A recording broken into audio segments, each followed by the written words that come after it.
Bonjour à tous, bienvenue dans cette nouvelle vidéo qui est une vidéo recette à petit budget pour vous donner des idées. Alors nous allons commencer cette vidéo par un petit tour au jardin où je ramasse mes premières courgettes. Une courgette ronde et puis vous allez le voir, une courgette longue.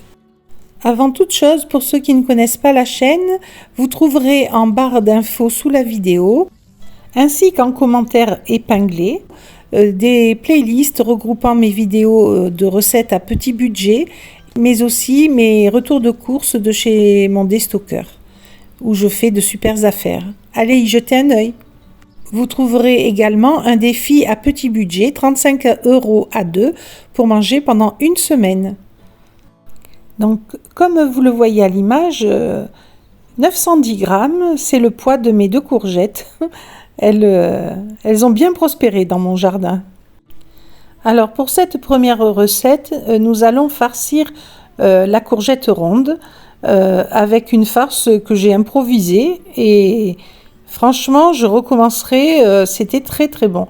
Donc je détaille là la moitié d'un oignon que je vais couper en petits morceaux et j'en mettrai en fait le quart. Donc la moitié de cette moitié. Voilà. Je vais ajouter dans ma préparation une boîte de thon à la catalane, un quart d'oignon haché, un œuf. Je vais remuer tout ça. Je vais ajouter des flocons d'avoine. Je les ai laissés gonfler et puis au moment de farcir la courgette, j'ai vu qu'il en manquait un peu, j'en ai rajouté.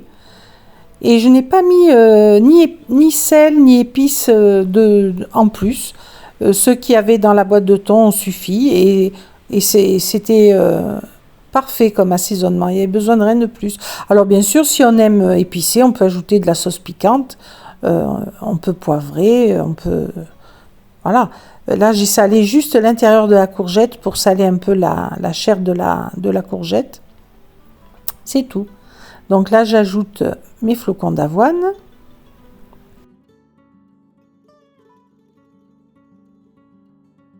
Donc comme vous voyez, la cup n'était pas pleine, mais avec ce que j'ai ajouté à la fin, ça revient à ce qu'elle soit pleine. Donc en proportion, on va dire, il faut une tasse de flocons d'avoine. Voilà. Alors comme vous le voyez, c'est une recette ultra simple, ultra rapide. N'importe qui peut la faire. Et en plus très goûteuse et très peu coûteuse puisque une boîte de thon à la catalane c'est moins d'1 €, un œuf, un peu de flocons d'avoine, voilà, et une courgette ronde, c'est peut-être ça le plus cher. Alors bien entendu, là j'ai utilisé une courgette ronde parce que c'est ce que j'ai dans mon jardin, mais j'aurais pu tout aussi bien utiliser des courgettes longues que j'aurais coupées en barquettes et creusées de la même façon que ce que vous voyez à l'écran. Je les aurais creusées et j'aurais garni mes courgettes avec la même préparation et ça aurait été aussi bon. Ça aurait cuit même plus vite parce que là, la seule difficulté, ça a été la cuisson. Ça a été un peu long. Voilà. Donc vous voyez, le cœur de la courgette, je le réserve, je le mets de côté. Ça va être utilisé dans une autre des recettes que je vais vous présenter. Voilà. Et là, la recette est terminée. J'ai plus qu'à remplir la courgette et l'enfourner. Donc c'est vraiment une recette pour gens pressés. Vraiment très très rapide. Le plus long, c'est le temps de cuisson. Mais comme je vous dis, si vous prenez des courgettes longues, étroites, ça cuira beaucoup plus vite. Voilà. Alors là, je l'ai fait pour une personne, puisque j'étais seule ce soir-là à manger. Donc c'est tout à fait possible n'en faire qu'un repas pour une personne, mais c'est également possible d'en faire un repas pour 2 personnes. Il suffit d'ajouter du riz et de manger la courgette en accompagnement du riz. Et dans ce cas-là, il y a 2 portions, qui rend dans ce cas la recette encore plus économique, bien entendu.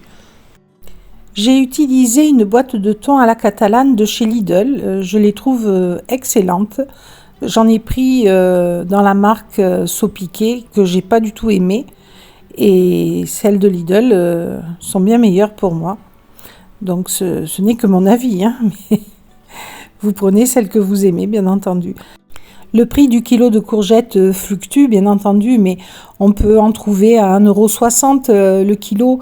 Et là, pour la recette, il faut quoi? Il faut 500 grammes de courgettes, grand maximum. Donc, on va dire qu'il y a 75 centimes de courgettes et moins d'1 € de thon et un œuf. Ça met la recette, et un peu de flocons d'avoine, ça met la recette à 1,70 €, 1,80 € grand maximum. Et avec ça, on peut manger à 2 si on ajoute un féculent à côté, ou seul si on mange la courgette sans rien, comme ce que j'ai fait. Dans ce cas-là, c'est plus diététique. On mange que des légumes et un peu de thon, un peu d'œuf pour les protéines, voilà. Alors à l'image, vous voyez que j'ai repris ma courgette pour découper le fond, pour lui faire une base stable. J'aurais dû le faire avant de la garnir, mais ça va, j'ai limité les dégâts et je suis arrivée à couper le fond. Donc je le mets dans l'air fryer avec un petit fond d'eau pour pas que ça se dessèche. Et alors là, je l'ai cuit en plusieurs fois. Alors vous dire exactement le temps que ça a duré, je ne sais pas. Mais ça a été long. C'était trop haut dans l'air fryer. Ça voulait pas cuire comme il faut. Et pour pas que le dessus brûle, j'ai mis du papier alu pour le préserver. Donc je l'ai servi avec une salade et j'ai tout mangé.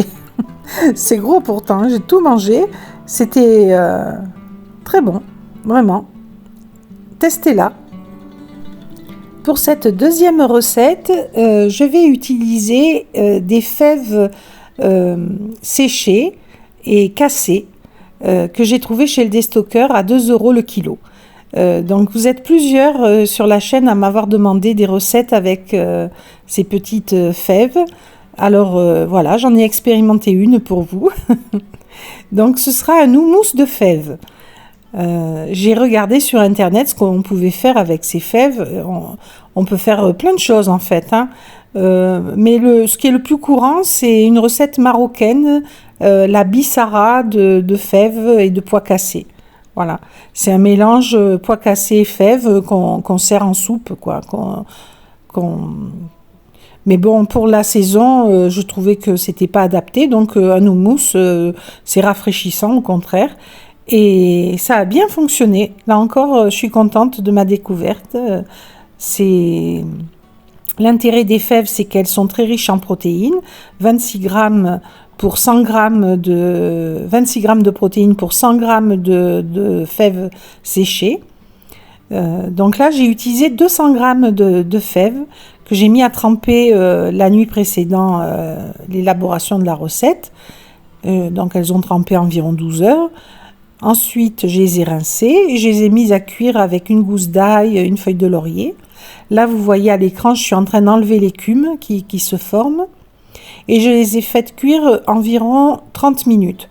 Et je pense que même moins, ça aurait suffi. Et j'ai surveillé et j'ai arrêté à 30 minutes, alors que sur les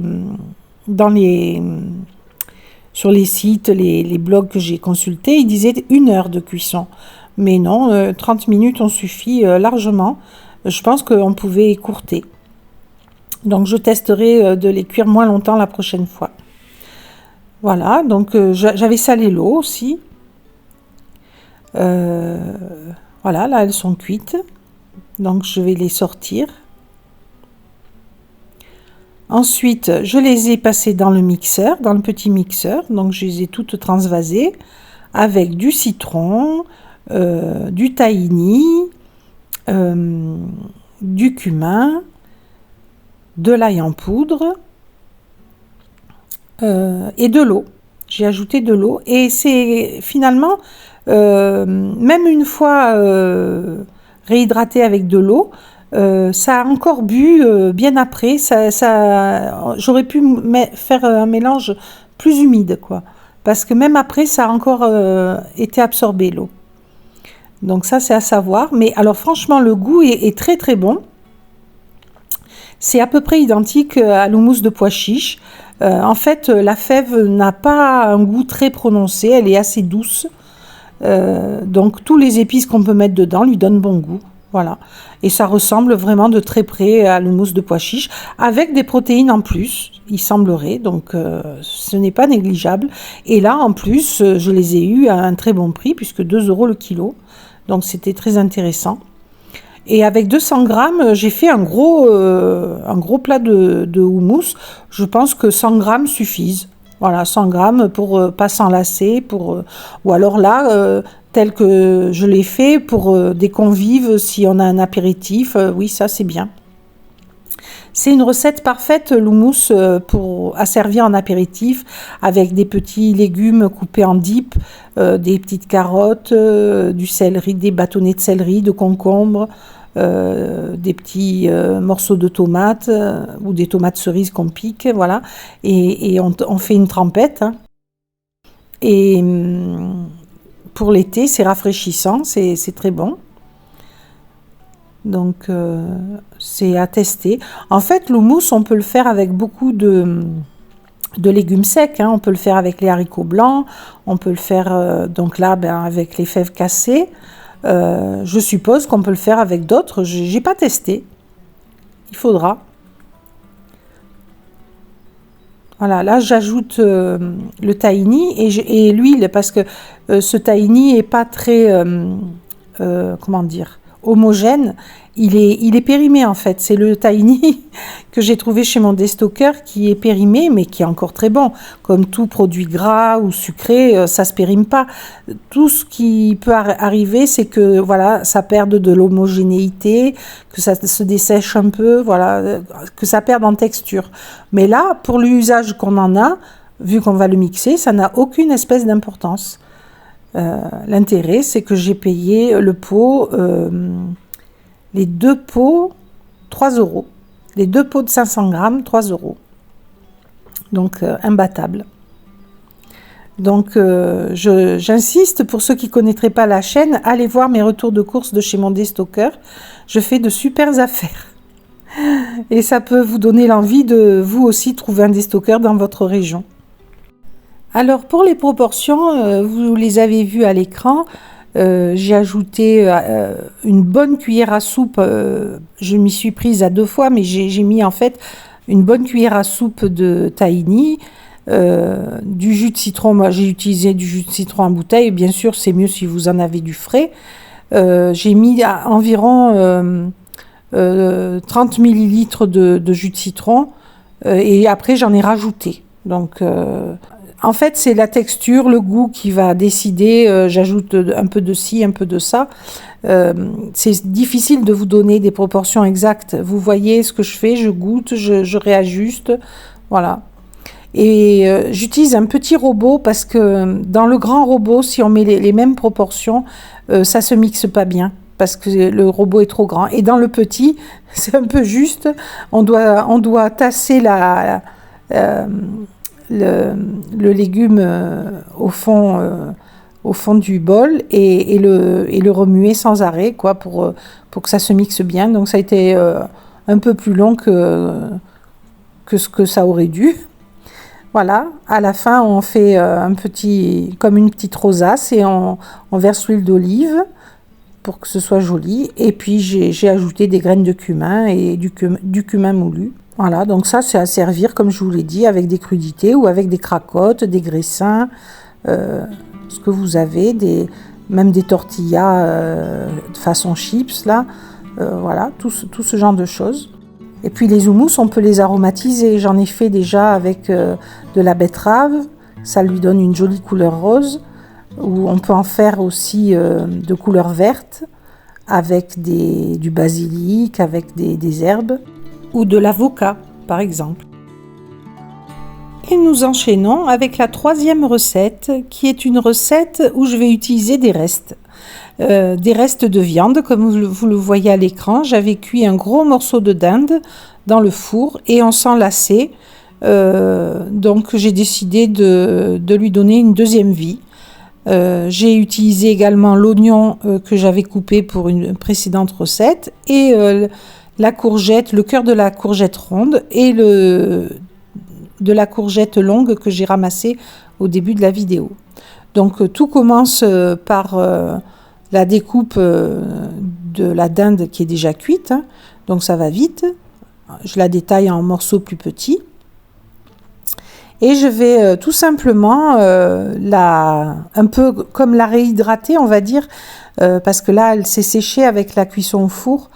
Je vais la réhydrater dans une sauce. Et cette sauce, ce sera très classiquement une sauce à base de moutarde et de crème, mais de crème de soja, vu que nous avons des allergies au lactose. Donc, et la petite variante que je vais y apporter, c'est que je vais y mettre aussi des légumes, de l'oignon et des courgettes. Pour que ce soit moins sec aussi, pour qu'on ait dans la bouche quelque chose de plus souple que la viande. Voilà. C'est une façon d'accommoder les restes, hein. Je vais utiliser les sucs de cuisson aussi de la dinde qui vont donner bon goût à la sauce. Donc là, je détaille mon oignon, bien entendu, en petits morceaux et je vais le mettre à revenir dans de l'huile. Et puis ensuite, je vais ajouter les morceaux de courgette, de la courgette ronde et puis la moitié de la courgette longue. Donc les courgettes, quand elles sont bio, comme là c'est le cas, vu qu'elles viennent de mon jardin, je les lave simplement et je ne les pèle pas. Quand elles sont du commerce non bio, bien sûr je les pèle. Là, c'est inutile, ça fait gagner du temps. Donc je vais les découper en rondelles. La découper en rondelles plutôt et l'ajouter. Donc là c'est les morceaux de la ronde et puis ensuite l'autre et ça cuit assez vite quand même, hein. Ça c'est aussi un plat vite fait puisque la viande est déjà cuite, il y a juste un peu les légumes à cuire quoi. Mais ils vont finir de cuire dans la crème de soja. Voilà, c'était aussi très bon. Je vais ajouter ensuite de la moutarde, de l'ail en poudre, de l'origan, du sel bien entendu. Et j'ai servi ce plat avec du riz, tout simplement avec du riz, mais c'est au goût de chacun, hein, des pâtes, de la polenta, ce qu'on veut. Donc là, j'ai utilisé cette moutarde trouvée chez Noz pour un très bon prix, mais vous utilisez bien entendu la moutarde que vous avez. Donc là, j'ai mis une première fois, on va dire une cuillère, mais elle n'est pas très forte cette moutarde. Donc en fait, après, j'en ai rajouté une autre cuillère. Mais si elle est forte, je pense qu'une bonne cuillère suffit. Donc là encore, c'est une recette très rapide, très facile et peu coûteuse, puisque la dinde, bon là je l'avais eu chez le déstockeur les 2 kilos pour 8 €, hein, ce qui est imbattable, mais on peut trouver en promotion de la dinde à 9,90 € dans ces eaux-là, chez Lidl ou chez Aldi, pour 1 kilo. Et là, pour cette recette, la moitié d'1 kilo, ça suffit largement, hein. Là, il y en avait même trop de la viande en rapport. Mais bon, j'avais pas envie d'en garder la moitié et d'en refaire un autre plat avec autre chose. Donc j'ai tout mis. Mais si vous faites la recette comme ça, 500 grammes de viande suffisent largement, hein. Donc ça met le plat, on va dire à 4,50 €, 5 € de viande grand maximum. Et avec, vous avez plusieurs repas, hein. Donc une crème de soja. J'ai mis un yaourt, un peu de moutarde, une moitié de courgette ou une courgette si vous voulez. Voilà. C'est très, très peu coûteux et du riz en accompagnement. Et c'est très bon. Et c'est un plat complet et vite fait. Alors bien sûr, c'est pas un plat pour éblouir des invités, c'est un plat du quotidien, c'est un plat de reste. Voilà. Alors le yaourt donne un petit goût acide que moi j'ai bien aimé personnellement. Si vous n'aimez pas le goût légèrement acide, mettez que de la crème de soja ou de la crème si vous n'avez pas d'intolérance au lactose. Euh, J'ajoute souvent à la place de la crème du yaourt parce que c'est moins coûteux. Un yaourt de soja comme ça coûte moins de 20 centimes pièce. Je ne sais pas exactement, peut-être entre 15 et 20 centimes. Donc c'est nettement moins cher qu'une brique de crème qui est autour des 60 centimes.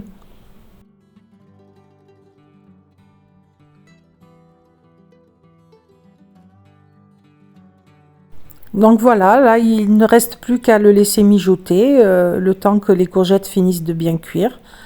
Le plat est terminé, donc encore une fois, un plat très rapide. C'est l'intérêt de ces recettes, des recettes du quotidien, hein, toutes simples, faciles d'exécution et peu chères et rapides et goûteuses. N'oublions pas ce qui pourrait paraître essentiel à beaucoup. Donc là, vous avez vu, j'ai ajouté un peu d'eau et j'ai rajouté encore, comme je vous disais tout à l'heure, de la moutarde. Voilà, c'est toujours pareil, hein, l'assaisonnement, vous goûtez et vous rectifiez à votre goût pour le sel, pour l'ail en poudre, l'origan, la moutarde. Voilà.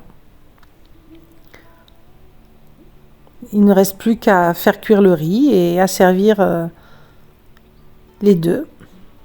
Donc là, j'ai fait avec des restes de dinde parce que c'est ce qu'il me restait, mais ça peut tout aussi bien être fait avec du poulet, avec du rôti de porc, avec toute viande blanche qui se sèche et qu'on n'a plus trop envie de manger. Voilà, c'est une autre façon de la manger. Alors pour ceux qui ne sont pas encore abonnés à la chaîne et qui regardent cette vidéo, n'hésitez pas à vous abonner, c'est gratuit, à liker, à commenter, ça me fera plaisir. Voilà, donc il ne me reste plus qu'à servir. J'utilise pas un emporte-pièce, je ne sais plus comment on appelle ce genre d'instrument, enfin quelque chose qui me permet de mouler le riz, un rectangle, pour changer du rond. Et je vais disposer la viande tout autour. Voilà, tout simplement. Et comme je l'ai dit souvent, et notamment au cours du défi que j'avais fait dans le défi 35 € à 2 pour manger une semaine, quand on fait des recettes toutes simples comme ça, c'est important la présentation. Ça renouvelle ce qu'on met dans l'assiette alors que c'est la même chose souvent. Voilà. Et vous avez vu, ça m'a pris quoi? Même pas une minute de mouler le riz. Et après, ça se rince sous l'eau, c'est vite fait. Voilà, on fait une jolie assiette.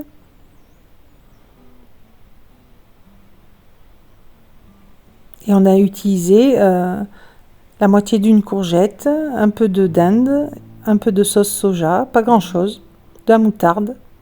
Voilà, beau pour les yeux, bon dans l'estomac. Et avec ces proportions, nous avons fait 3 repas pour 2 personnes. Donc, très intéressant. Voilà, nous passons à la préparation suivante et à la dernière, où nous allons utiliser l'autre bout de la courgette de mon jardin, qui aura fait du profit. Donc là, je la détaille en rondelles, assez fines. Vous allez voir pourquoi, parce que pour la cuisson, c'est important qu'elles soient fines pour qu'elles cuisent le plus vite possible, vu qu'elles vont être enrobées. Alors, il y a un œuf qui s'est fait la malle, qui a roulé au moment où je me suis mise à découper la courgette, mais on va effectivement utiliser cet œuf. En fait, on va faire comme des beignets de courgettes, mais sans gluten, vu que nous sommes intolérants au gluten. Nous allons utiliser de la farine de pois chiche. Alors, là, j'ai utilisé de la farine de pois chiche. J'aurais tout aussi bien pu utiliser de la farine de riz, de la farine d'avoine, toute farine sans gluten, quoi. Mais je trouve que la farine de pois chiche va particulièrement bien dans la recette. on sent l'arrière-goût du pois chiche et ça va très bien. Donc là, j'ai séparé le blanc de l'œuf du jaune. J'ai mis du sel à la fois dans le jaune et dans le blanc. Le blanc, bien sûr, je vais le battre en neige plus tard. D'abord, je m'occupe du jaune. Donc, j'ajoute une cuillère à soupe d'huile de tournesol, toute simple. Alors là, c'est du lait d'avoine. J'ai mis 3 cuillères à soupe de lait d'avoine.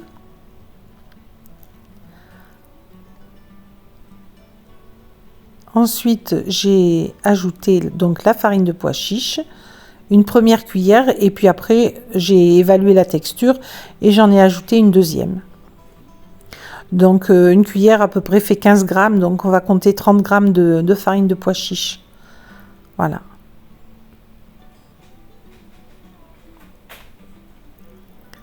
Même, je pense que j'en ai mis 2,5. Voilà, là, la texture est bien meilleure. Donc, je bats tout simplement les blancs en neige bien ferme. Donc, il y a une astuce, vous la connaissez sans doute, pour savoir s'ils sont dans la bonne texture. Il faut retourner le plat, voilà, comme là. Et s'il ne tombe pas, ça vaut mieux, sinon on a toute la cuisine sale. Et s'ils ne tombent pas, ils sont bien fermes. Donc je vais les incorporer au mélange tout doucement. D'abord une cuillère que je vais amalgamer en soulevant. Vous voyez comme je fais, en soulevant, pour pas casser l'air qui est à l'intérieur du blanc en neige, pour essayer de le garder, pour garder cette texture souple. Donc je remue en soulevant et puis j'incorpore petit à petit. Donc d'abord une cuillère, après je mets tout, mais je vais continuer à amalgamer tout doucement, en soulevant le mélange et pas en tournant. Voilà. Et ensuite, eh bien, vous l'avez compris, on va tremper chaque morceau de courgette dans la préparation et le faire cuire dans une poêle où l'on aura mis de l'huile à chauffer. Voilà. Et on va surveiller parce que ça va assez vite. Donc, l'intérêt d'avoir fait des tranches fines, c'est pour que la courgette cuise au cœur, à cœur. Alors, j'aime beaucoup cette recette. Ma grand-mère en faisait des courgettes en beignet comme ça l'été. Alors on peut aussi bien entendu utiliser des fleurs de courgettes, les tremper dans la même préparation et les mettre à cuire en même temps. Ça, c'est très très bon. Là j'en avais pas sous la main, mais très bientôt j'en aurai beaucoup puisque j'ai beaucoup de plants de courgettes. Donc je pourrais en faire et on va bien se régaler parce que c'est vraiment une recette très goûteuse ça. Si vous ne la connaissez pas, testez-la. Hein. C'est la recette la plus gourmande, on va dire, de la vidéo. J'ai gardé le meilleur pour la fin. Et le moins cher. Parce qu'une demi-courgette, un œuf, quelques ingrédients, un peu de farine de pois chiche ou autre. Voilà, c'est vraiment très peu coûteux.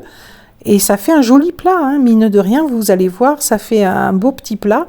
On peut manger à deux là-dessus, avec une bonne salade, par exemple. C'est parfait.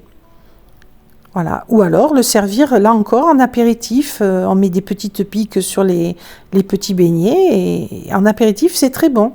Ça fait un apéritif un peu différent de d'habitude, que les gens apprécient beaucoup en général. Ça, l'houmous, par exemple. Voilà. Voilà, vous voyez, ça fait un joli plat. Hein. Alors à la fin, j'ai mis à cuire les quelques courgettes qui n'avaient plus de préparation comme ça. Et on les mange ensemble, quoi. Voilà. J'allais pas refaire une préparation juste pour quelques petits bouts. Voilà les amis, ce sont sur ces images que nous allons nous quitter. Je vous dis à très bientôt dans une prochaine vidéo. Au revoir.